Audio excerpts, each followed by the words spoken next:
Good morning or afternoon if you're watching it on video. Welcome to the Get Unhooked for Families weekly coaching call. We are in the midst of walking through the steps to surrender, which is found in my book, Unhooked, How to Help an Addicted Loved One Recover. If you're watching this and you're not here live, I want to thank you for taking the time to review this. Today's going to be packed with content, so I hope you're able to watch it and really take notes and go through this process of surrender. And those of you that are live, thank you, thank you for being so stalwart and consistent to carve time out of your day to um, invest in yourself and invest in your recovery and invest in your emotional sobriety. Um, I know that some of you are walking through a lot of pain. I know some of you, as Jen mentioned prior to, and Jennifer Chase is joining me as well. For those of you that don't know her, she is my right hand, and she keeps Brickhouse Recovery rolling smooth. And she's a big part of our leadership team. She's the operations director. And of course, all the other leaders are my other right hands. I got a lot of right hands. But Jennifer was saying before we pressed record that, sometimes there's worry and fear and anxiety that comes up, even when you're doing everything that you possibly can do. And then there's this space where it's kind of like, I've done all I can do, and I'm still feeling anxious. And usually it's in that spot, if you are on the beach, that you will react out of fear and you will work to manipulate outcomes. So as we know, you might get compliance or you might get a little hit of feeling some relief, but it's not fostering lasting change. And it's not fostering the drawing out of their own reasons and internal motivation for change. So, in effort to take you guys all to the top of the learning curve, let's jump right in. Last week, we talked about the steps to surrender, and let me just quickly review what those steps to surrender are. Step one is figuring out where we have control and where we don't. By the way, this is on page 172 of my book, Unhooked. And it takes you through the 7 steps to surrender. And number 2 is making friends with our worst fear and worst case scenario. Know that we'll be okay no matter what. And then number 3 is what we talked about last week, and we talked about 4, because these two go together. Let go of your attachment to a specific outcome. Those first 2 words, let go, are used often and are cliche and trite in a lot of groups, in a lot of venues. But how do you really let go of anxiety and depression and the outcomes without turning to apathy or numbing yourself through another form of distraction, another drug, so that you don't have to feel? For some of us, it's shopping. For some of us, it's gambling. For some of us, it's sexual compulsivity or pornography. For some of us, it's nicotine. For some of us, it's compulsive overeating.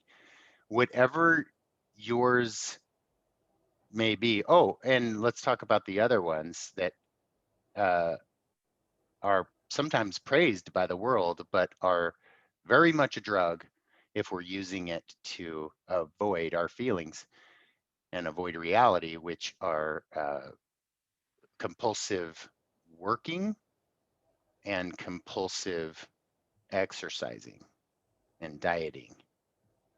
And so, whatever yours is, letting go is different than running away. Letting go is actually detaching from the outcome that you need before you feel peace and joy. Because that other stuff we just talked about, other drugs, quote unquote, um, or outlets of numbing and avoiding feelings, which my beautiful therapist, would call emotional dishonesty, then that creates emotional shutdown, emotional uh, unavailability to our loved ones and to ourselves, which is it's all about the ego, and ego creates um, separation, enmity between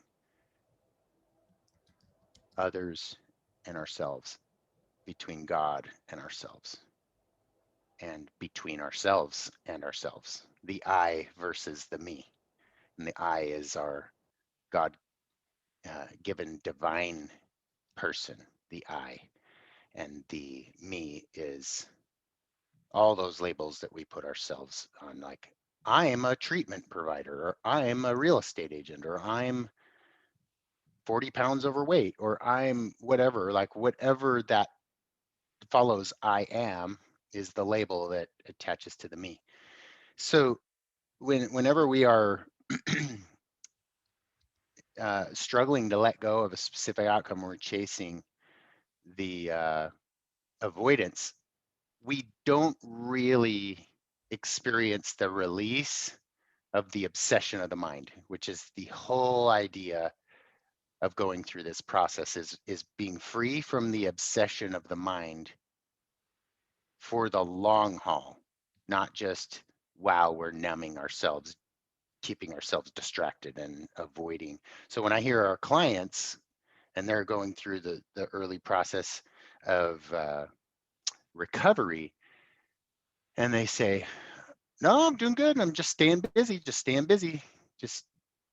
running, keeping busy. Like, it worries me. I get that, like, and I think it's really important to be in action for sure.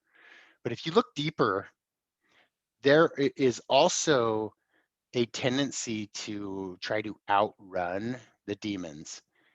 And the problem with that is we may be in the lead and they may not be caught up to us today or tomorrow or next month or the month after. But at some point, we get tired of running because that's what we call, quote unquote, burnout, because we're not experiencing that nutrition spiritually and that nutrition emotionally and that nutrition mentally and physically, because we haven't been taking care of ourselves. Then we get tired and we slow down, and our demons never get tired. They never slow down, and they catch up, and then they pounce, and then we go right back through that process. And so a big part of my advice for people in early sobriety, when I'm coaching and treating and helping your loved ones that are addicted, but also any sponsees or any friends that I have, it's all about reminding them what Steve Brown taught me. And he was my gifted therapist in my last treatment center. It talked about convalescence. And if you haven't heard of the word convalescence, um, I hadn't either. I didn't know what convalescence meant. And when he taught me that, it's like, Jason, look, you need to treat this stage of your life delicately. Our tendency is to want to race and run faster than we have strength and make up for lost time.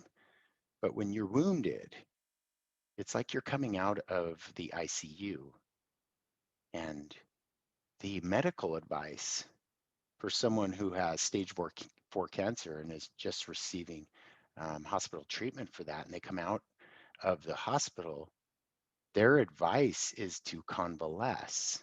That's the medical advice, which means to do whatever it takes to lower your stress. So don't jump back into a 40-hour work week. Don't race around and be the soccer parent that needs to be everything to everyone, but take time to build some strength. Take time to nourish your soul, because it I love what my brother Clay Olson calls it, is spiritual anorexia. You know, how many of us are spiritually anorexic, and we have not been feeding our spirit at all? I know in our addictions, almost 100% of our clients are spiritually anorexic, um, or bulimic, spiritually bulimic, which I just made that one up. Uh, which I view that as someone that is active in their addiction, and they go to church and they go through the motions. They get those little hits and they're like, yeah, I'm going to change. But then they go back, and Monday through Saturday, they uh, are purging out that and killing that spirituality that they got that hit in church, or whatever that case may be. So how do you let go of your attachment to a specific outcome? Well, as I just described, the most important part of this is to learn how to let go. Now, in the steps prior to this, we got specific about what our outcomes are. Um, if you're struggling with understanding where you have control and where you don't, which is step one of the steps to surrender, why don't you just write down all of the expectations that you have on your addicted loved one? Go ahead and list them. And if it doesn't apply to your addicted loved one, go ahead and write down all of the expectations that you have about your spouse or your significant other or another relationship that you have some potential conflict in. And you can do this exercise in any valuable relationship to you, because in that process, you can identify what expectations are healthy and good boundaries, but what expectations do you not have control over, and you're just expecting that person to make it happen. And you can identify in that process, back to your addicted loved one, what is inside of your circle of influence and what is outside of your circle of influence. And then make friends with the worst case scenario. If you were to drop that expectation, if you were to drop the expectation that your addicted loved one needs to get sober or should get sober, how would that change your life? How would you show up if you dropped that expectation? And we went through those 4 questions last week from the book Loving What Is, which I brought my copy home from my office to show you guys. Loving What Is by Byron Katie. Strongly recommend this book. This is 4 questions that can change your life. Now, the 4 questions are: anytime you're telling yourself a story, my addicted loved one should get sober, being the story, the question is it true? Well, yeah, it's true. Of course he should get sober. Can you absolutely know, this is question number 2, can you absolutely know for a fact that he should get sober?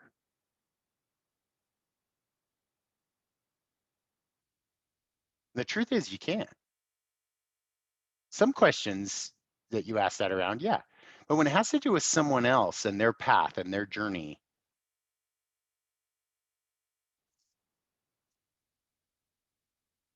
it becomes a reality check to question the shoulds that we speak. Should someone get sober?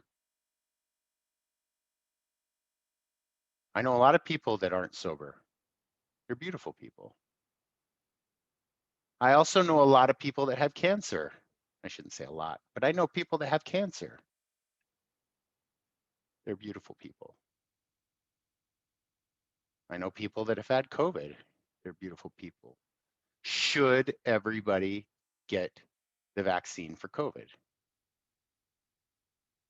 Is that true? Can you absolutely know for a fact that that's true? Can you absolutely know for a fact that that person with cancer should do chemotherapy if they're refusing? How do you know that the chemotherapy will take? How do you know that the chemotherapy won't launch them into catatonic depression like I've seen some of my loved ones, one of my loved ones go through after treatment? I can't know that. And so I'm putting these out there for you guys to challenge the expectations that we have on others. And then the third question is, how do I show up with that belief that he should get sober or she should get sober? How do I show up in that relationship? Well, I show up constantly disappointed, irritated, frustrated, confused when I don't get what I want. I show up controlling. I show up irritable. I show up restless. I show up anxious. I show up resentful. And the fourth question is, how would I show up if I drop that belief that he should get sober and just love what is? He should or shouldn't. I don't know. It's not my life. How would I show up if I dropped the belief that he should get sober? Well, I'd probably show up a lot more peaceful, less irritable, less calm, or less anxious. I'd feel more calm. And so as we explore these four questions of loving what is, this is radical acceptance. Radical acceptance. And it's hard to do, isn't it, Jennifer? What was this like for you? Well, that's a bit of a loaded question. So Jason just full Jason tried to get me to read this book for about 2 years. Um, and I was completely against it. And then we did, I think he forced my hand because we did it as a leadership team and I didn't have a choice. I still believe there was a part of that decision that was solely about me reading the book. But what I realized as we started to read it and I started to ask myself, why was I so resistant? I realized that there was a part of my core values and my beliefs that were tied. Like, who was I going to be when I let go of those expectations and those core beliefs? Like if I could let go and actually accept my life on life's terms, what did that mean about my own core beliefs and my own life? Like if I can't assume that my son is supposed to be something that he isn't, like what does that mean about me? If I can't, go back and say that my childhood was horrible and my mother was solely responsible, what does that do about my core beliefs of who I am as a person? And I had to do that work as we walked through this book. And I think that that's why I was so resistant. I didn't really want to accept it all. I wanted to just live in the fact that I was mad about it. So for me, it was quite a journey, this book. I'm actually going to have my team read this book in the next month because I think it was so impactful, especially those of us that are trying to not only work in this field, but work with addicts. Um, we can want them to do a lot of things, but does that make it right for their life? I don't think so. So this book was really impactful for me, and I would recommend anybody to read it, even though it does hold a mirror up for you in your life. Thank you, Jennifer. So the book is called Loving What Is by Byron Katie, and you can get it on Audible. That's how I prefer reading books because it's one of those that I keep going back to, and I like to hear her voice too because it's kind of interview style. And then there's some vignettes at one of her workshops where you can actually hear the person that she is walking through these 4 questions, and you can hear their reactions and her challenge. And what you will find yourself doing, you guys, is you will argue with her. I argued with her the entire time. But that's the point, is to have someone challenge these stories or beliefs that we have so that we can open up from our myopic view of expectations and look at them through new lenses. And you might land right back where you started. That's okay. Because there were some things that she challenged me on. And on the other end of it, I came out still believing the very thing that I started with, and it was even more reinforced. So either way, it was good for me because it wasn't me digging in my heels and positioning. It was going back through and asking these questions to myself, and then really finding that true answer, which is truth with a capital T rather than truth with a lowercase t for me. So good stuff when it comes to letting go of our attachment to a specific outcome. And then we talked about become willing to grieve the loss in order to let go of needing a certain outcome. So how do we become willing to grieve the loss? First of all, what is that process? And that's where we'll go today. Okay? Because letting go is undoubtedly going to bring up some emotions to the surface. And it might happen sooner, it might happen some time down the road. But maybe you've already started the process of grieving your addicted loved one, the one you knew before the addiction took over. Or maybe you're still angry and afraid to let go. And either way, I validate that struggle. Either way, I validate where you're at with it. Because it is a process to truly grieve the loss of a loved one, even if they're still living. There's still a loss. And as you take time to grieve and honor the sadness and the pain and the depression and the loneliness and the anger and this loss, in order to really let go of this certain outcome, you will find yourself get to the stage of acceptance, radical acceptance. And acceptance is the ideal stage to arrive to in the stages of grief and loss. What are the stages of grief and loss? Let me show you. Let me share this with you. And you guys are getting stuff that's not in my book, but this is really great, important stuff. So I would like to ask for a volunteer to help just read this.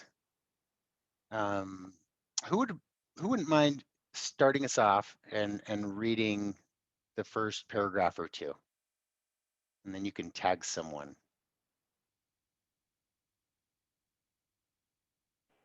I will, Jason. Okay, who is this? This is Ashley. Hey, Ash. Okay, Hi. go ahead. What page do you want me to start on? I'm sorry. I have the book, so just. Oh, it's actually not in the book. It's on Oh, the it's not in the book. screen Okay, show. on the Are you screen. able to see Oh, the okay. screen? I am. I'll just make it bigger. Yep. Okay, cool. Okay. Okay. Also known as the grief cycle, it is important to bear in mind that Kubler-Ross did not intend this to be a rigid series of sequential or uniform steps. It's not a process as such. It's a model or a framework. There is a subtle difference. A process implies something quite fixed and consistent, a model less specific, more of a shape or a guide. By way of example, people do not always experience all of the 5 grief cycle stages. Some stages might be revisited. Some states might not be experienced at all. Transition between stages can be more of an ebb and flow rather than a progression. The 5 stages are not linear, neither are they equal in their experience. People's grief and other reactions to emotional trauma are as individual as a fingerprint. Do we pass? If you would like, or you could keep reading. Okay, I'll read. In this sense, you might wonder what the purpose of the model is if it can vary so much from person to person. An answer is that the model acknowledges there to be an individual pattern to reactive emotional responses which people feel when coming to terms with death, bereavement, and great loss or trauma, etc. The model recognizes that people must pass through their own individual journey of coming to terms with death and bereavement, etc., after which there is generally an acceptance of reality, which then enables the person to cope. The model is perhaps a way of explaining how and why time heals or how life goes on. And as with any aspect of our own or other people's emotions, when we know more about what is happening, then dealing with it usually is usually made a little easier. Again, while Kubler-Ross's focus was on death and bereavement, the grief cycle model is a useful perspective for understanding our own and other people's emotional reaction to personal trauma and change, irrespective of cause. So, any takeaways on that? I know it's probably a lot to take in. It's pretty loaded. It's specifically talking about death and bereavement. But was there any takeaway just with what you read?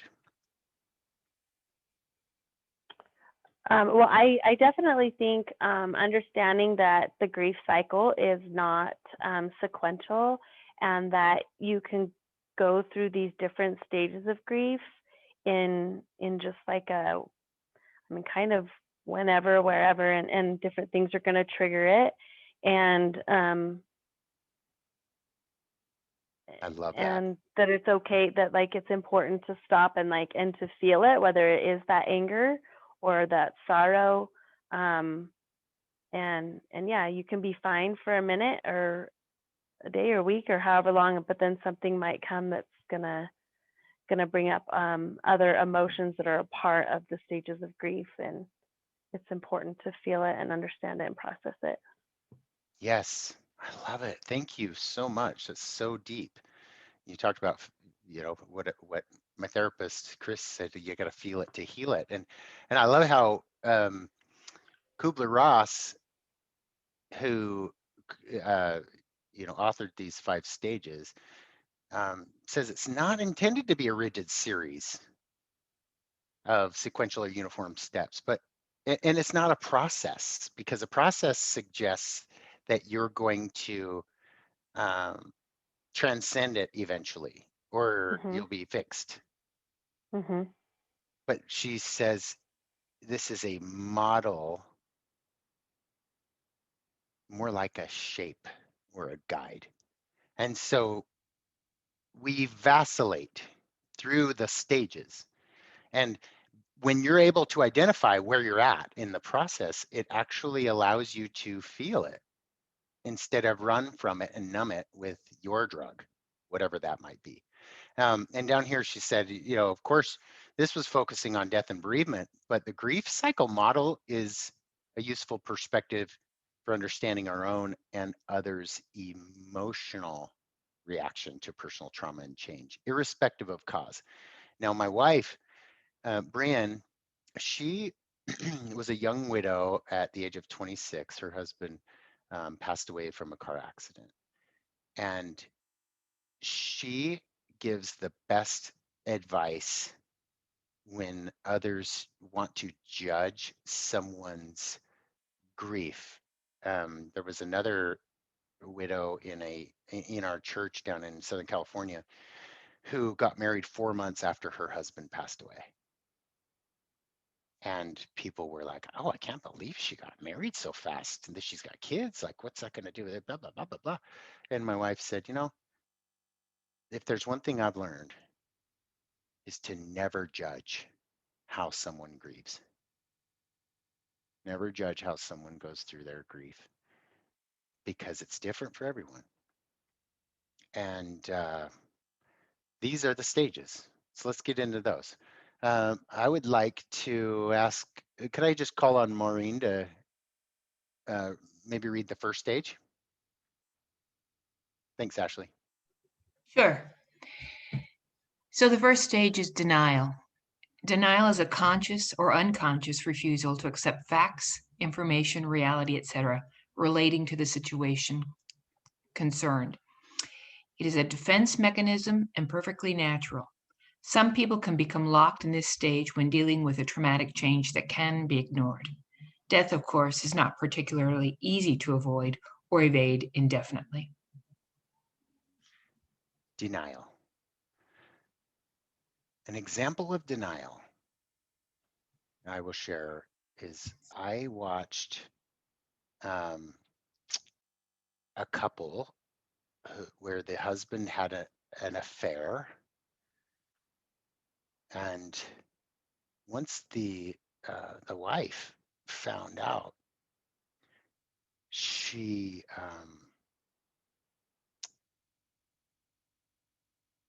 she responded in the first month or so with some hurt, but she told us how incredibly grateful she was and that she's doing fine. She's so glad that she knows now. And she had no feelings. Like she would say, "Yeah, this is great. Like I finally feel like now we can work on our marriage because I know what was going on." So the truth is, if you really love someone, there's going to be some grief and loss with that, right? But this stage was a defense. You know, this was a defense mechanism, which is perfectly natural. And it's how some people deal with a traumatic change that can be ignored. So I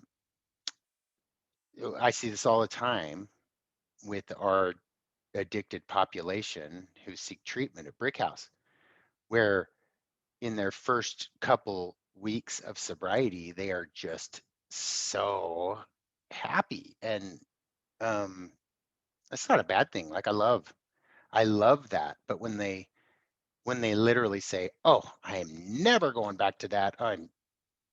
It's not going to be a problem for me ever again." Um, that's where I would put them in this denial stage, because if you truly have an addiction and you're saying goodbye to it, there is a process there are stages that one goes through, even in the preparation stage of change, that bring up the anger and the bargaining and bring up the depression and ultimately acceptance. So this is again, a defense mechanism. So let's go to number 2. I'm going to call on Anne and Thor. You guys can read 2 and 3. How does that sound? Sure. Okay, I will read 2, anger. Anger can manifest in different ways. People dealing with emotional upset can be angry with themselves and or with others, especially those close to them.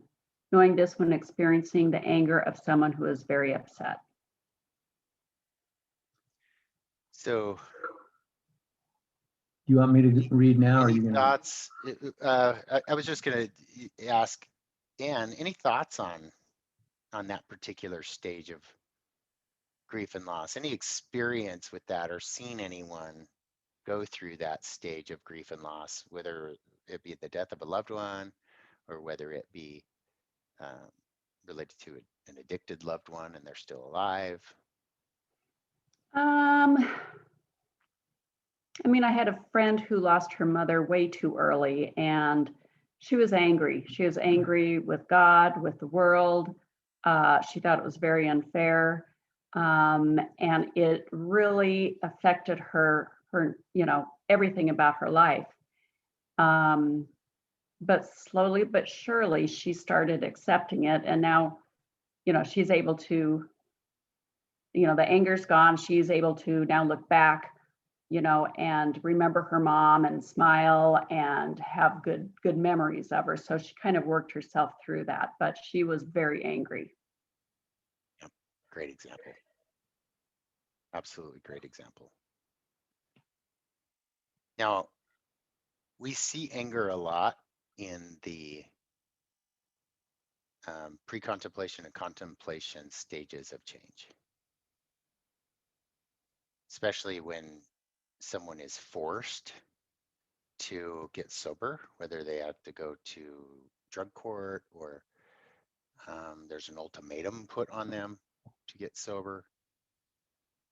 And so knowing that this is a part of that grief process actually helps you be a little more empathetic, instead of fueling the anger by saying,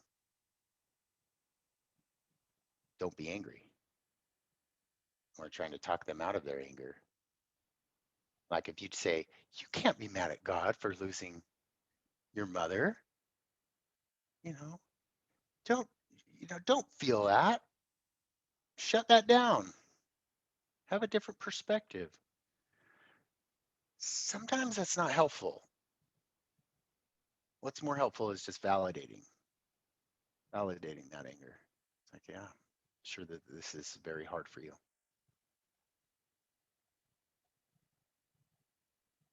Okay, bargaining, Thor. Traditionally, the bargaining stage for people facing death can involve attempting to bargain with whatever God the person believes in. People facing less serious trauma can bargain or seek to negotiate compromise. For example, can we still be friends when facing a breakup? Bargaining rarely provides a sustainable solution, especially if it's a matter of life or death. Can we still be friends with marijuana? I'll give up the heroin. Exactly. Maybe marijuana and we could just still be We'd friends. get along. Yeah. You can relate this also to obviously a breakup of a girlfriend or a boyfriend or a spouse. I for sure experienced this after my divorce. It was like, maybe we could be friends, which, I mean, I'm not going to go too far into that story, but this is where a lot of our clients will go through this bargaining stage after they write their goodbye letter to their drug of choice and they get angry and they break out of their denial. Sometimes after that stage, they come into this bargaining stage where it's like, you know what? I know kratom is legal and it gives me the high like opiates, so I'll just use kratom and do it like a gentleman.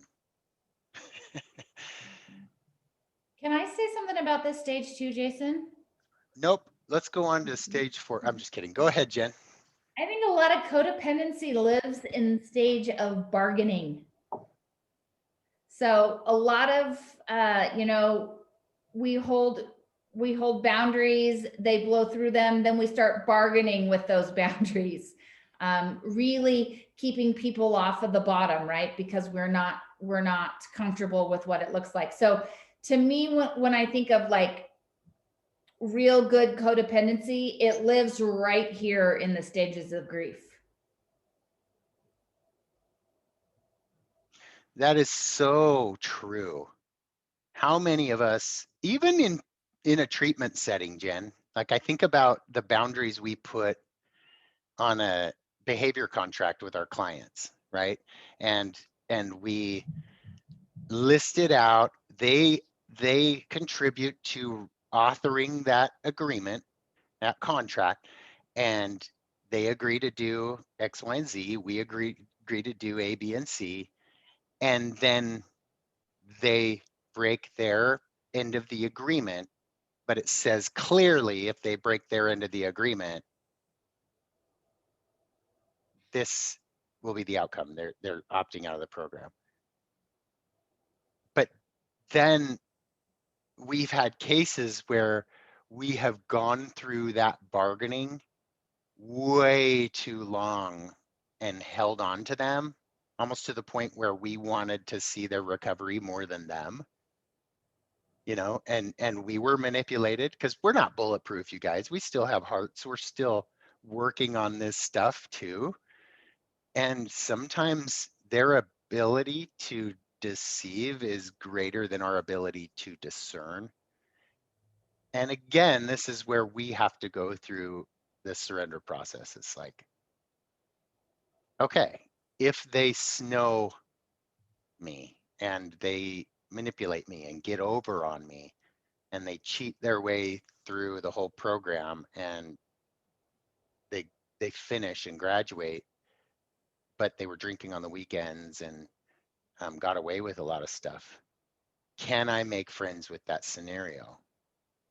Just knowing that what I can control is doing what I can to illuminate a path of sobriety, but what I can't control is how good they are at deceiving. And I'm not going to turn into a freaking private investigator and investigate and dissect every little thing that they say to see if I can somehow outsmart their manipulation. Like I used to do that, and it drove me to madness. It drove me to lack of emotional sobriety, trying to investigate and catch the lies. So can I just make friends with the worst case scenario that I'm going to be manipulated, I'm going to be deceived, I'm going to be lied to? And at the end of the day, does that hurt me or is that hurting them? It hurts me if I'm trying to be the investigator, if I'm attached to that. It doesn't hurt me if I let go of that and just let it go. So bargaining, like Jennifer brought up, it happens all the time when it comes to helping an addicted loved one, especially because we're not dealing with a moral issue, we're dealing with a disease. And it presents as a moral issue, and that is very difficult to navigate. If cancer presented like addiction, how sympathetic would we be to cancer patients? Not very. Right? If they were stealing your DVD players to go get more chemotherapy, we would not look at it that way, the same way that we do. Okay, so depression, gosh. If you haven't experienced depression while trying to help an addicted loved one, I'm going to say you're in the denial stage. Just going to put that out there. Okay, let me ask for a reader. How about Shauna? Can you see this? Yeah, I can see it. Okay, you mind reading number 4? Let's see. Oh, no, I can't see it. I'm on the as referred to proprietary. Is that it? Yeah. I'm on Depression my stage. phone. So, okay. Also referred to as the preparatory grieving. In a way, it's the dress rehearsal or the practice run for the aftermath. Although this stage means different things depending on who it involves. It's a sort of acceptance with emotional attachment. It's natural to feel sadness and regret, fear, uncertainty, etc. It shows that the person has at last begun to accept their reality. Yeah, I would say that this is a stage where one begins to actually honor their sadness and regret and fear and uncertainty. And when someone's going through the depression stage of grief and loss, it's almost better to just sit with them in that rather than try to talk them out of that. Like, oh, hey, you know what really helps my depression? Go to the gym, start going to the gym 5 days a week, drink this smoothie. Like, I think sometimes that can be helpful if one is asking for suggestions and they can't climb out. But if someone's just genuinely grieving the loss of that relationship, of that child that they once knew before the addiction, and they're fighting like hell to get that child back, but that child doesn't seem to come back, or that loved one, then depression is going to be present. And the key here is to honor the stage. And as you honor the stage, meaning honor the feelings and inventory those feelings in the inventory process on a daily basis and express those, by honoring those, that's where you will see how this too shall pass. This will pass. Those emotions will actually be your gurus to teach you deeper levels of empathy and compassion, and also deeper levels of love and charity. And that will result in peace and the letting go. I've had a lot of loss in my life. I've lost a twin brother at 45, an older brother at 45. I've lost both parents. And of course, going through this with Devin. And I've always found what I do, and maybe it's not right, is I always kind of have to get quiet for a couple of days and I don't do a lot, but it's always kind of my way of working through it and feeling it and just realizing it. And then I can slowly start, going back out, like with my friends, with my family. But I always feel like I need a couple of days to just really work through it and feel it, and that's kind of my way. I guess everybody has their different way, but that's always been my way of just kind of, dealing with things and rationalizing and then being able to move forward in my life, for sure. Sounds like you're doing it in a healthy way where you're honoring it, and then Yes. then you pass through it, and then you get here. You want to go ahead and read stage 5? Acceptance. Again, the stage varies according to the person's situation. Although broadly, it is an indication that there is some emotional detachment and objectivity. People dying can enter the stage a long time before the people they leave behind. who must necessarily pass through their own individual stages of dealing with the grief.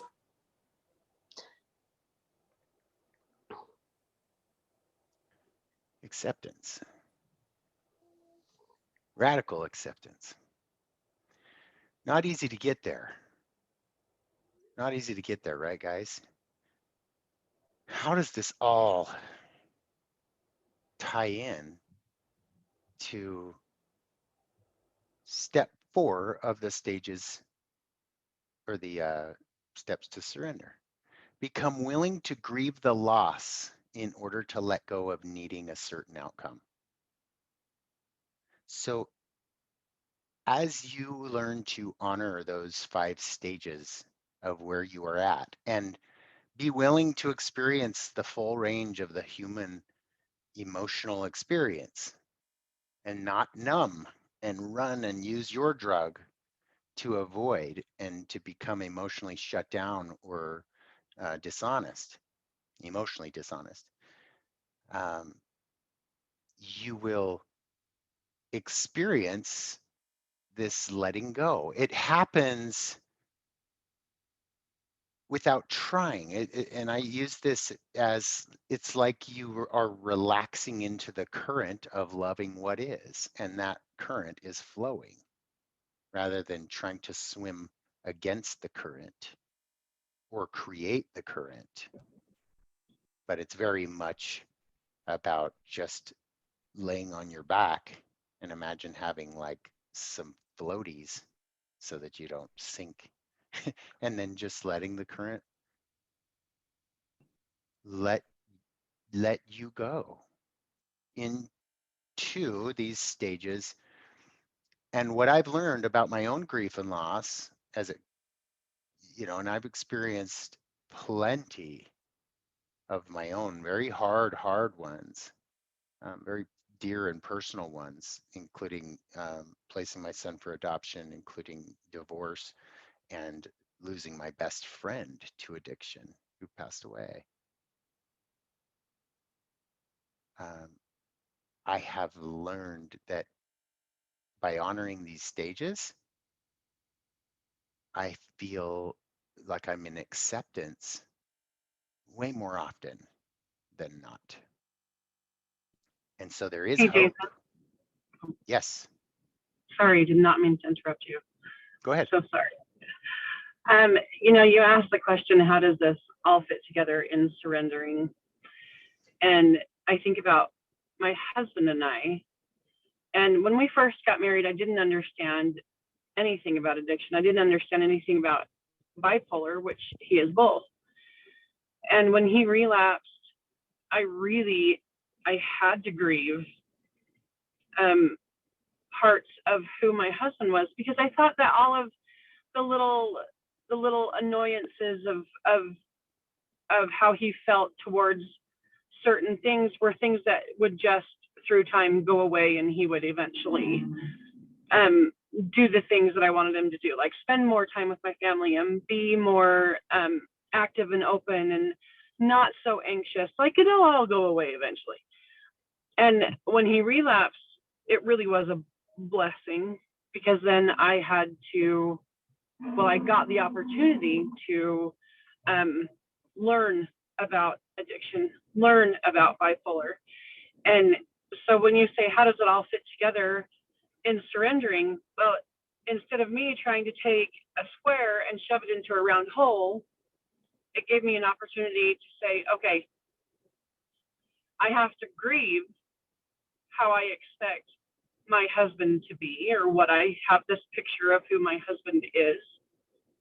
I have to grieve the loss of that, and then really let him show me who he is with all of him, his bipolar and his addiction, so that I can see the picture of my husband being a square and being able to make my mold into a square. And then there's perfect harmony when we fit together, because now I understand him better. And so I really had to grieve a lot of different parts of, okay, this problem, or this tick that he has, if you will, that's never going to go away. Let's learn how to make him feel better about him being him, because you never want to feel like, no one ever wants to feel like they don't fit. And so that's how all of this to me fits together, because I really did had to grieve the loss of some really important things about my husband that I was expecting, and that wasn't fair of me either. So I hope that made sense. I just love your perspective. It's just so healthy how you owned that and said, you know, it wasn't fair of me. Like right there, that's recovery. We all slobber our way through and we skin our knees and we do this stuff that isn't fair, you know, to others, and it's not necessarily the best way. And Yeah. the biggest key is doing what I just heard you say, which is just owning it. Like, Yeah. I could have done that better. I definitely am going to work on that. And this applies in everything in our life. So grieving the loss of needing a certain outcome of how you, and I'm not talking about Angie, I'm going back to the group in general, how you look at yourself in the mirror. Grieving the loss of needing to look like you're 21 again. Grieving the loss of that um, pant size that I once was. And like getting through that anger, bargaining, um, denial, depression, so that I can arrive at being a person that loves his body, no matter what shape it is. And I really, really respect those individuals that rise up and go against the mold of what is and uh, what is perceived as healthy and fit, and they are beacons of light of loving their self-image.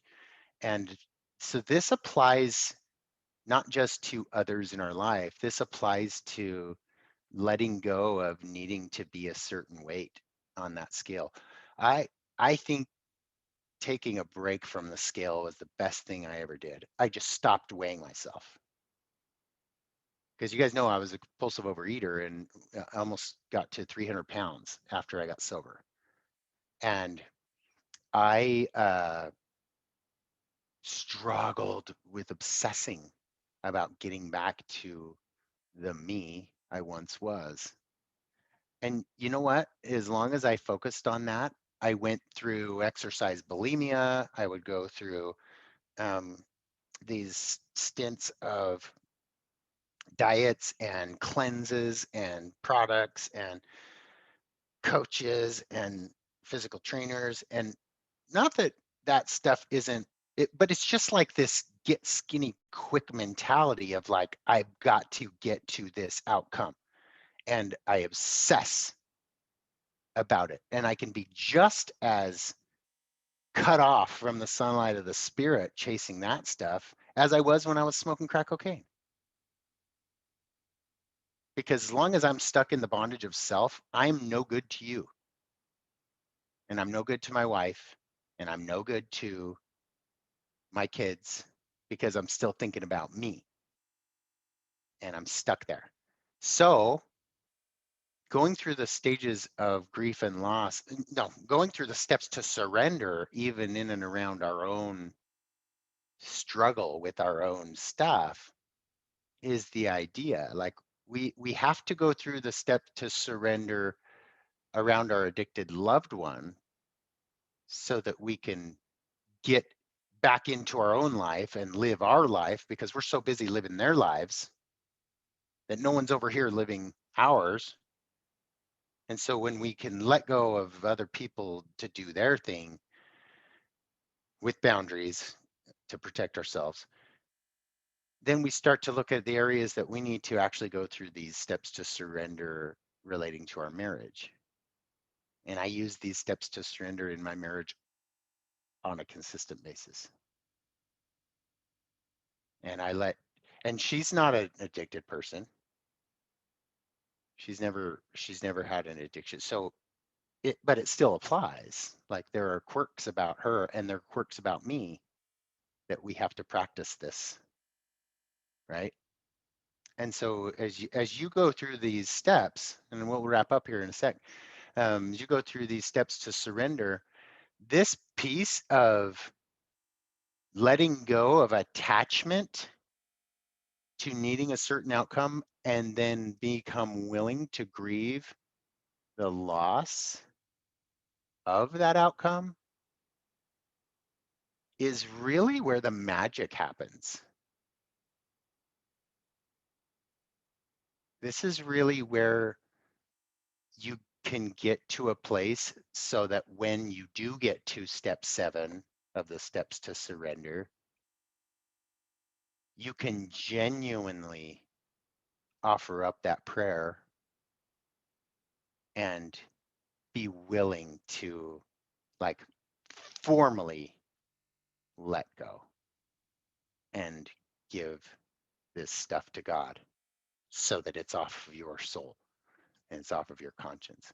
And then you get back to getting busy with loving yourself and loving what is, which I described at the beginning of the call with this book. And I hope you read it, and I hope you argue with her, and I hope you argue with yourself and go through this process and just challenge the way you view the world,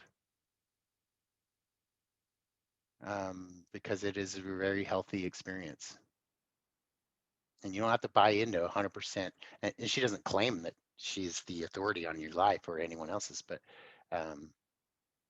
it's next level stuff, you guys. So those of you that are in pre-contemplation won't.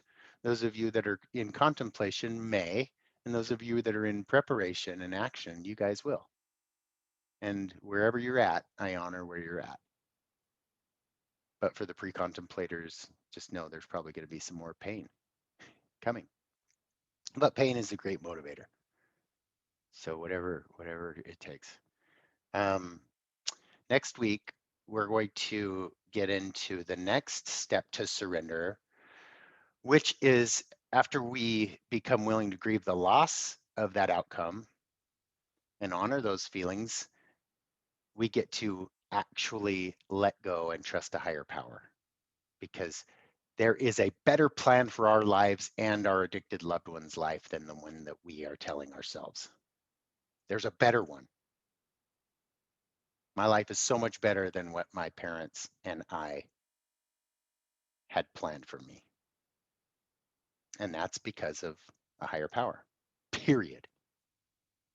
And so as we detach from those fears and resentments and the outcomes, we get to actually experience the practice of trusting this process so that we can find ourselves in the acceptance stage of change, or acceptance stage of grief and loss more often.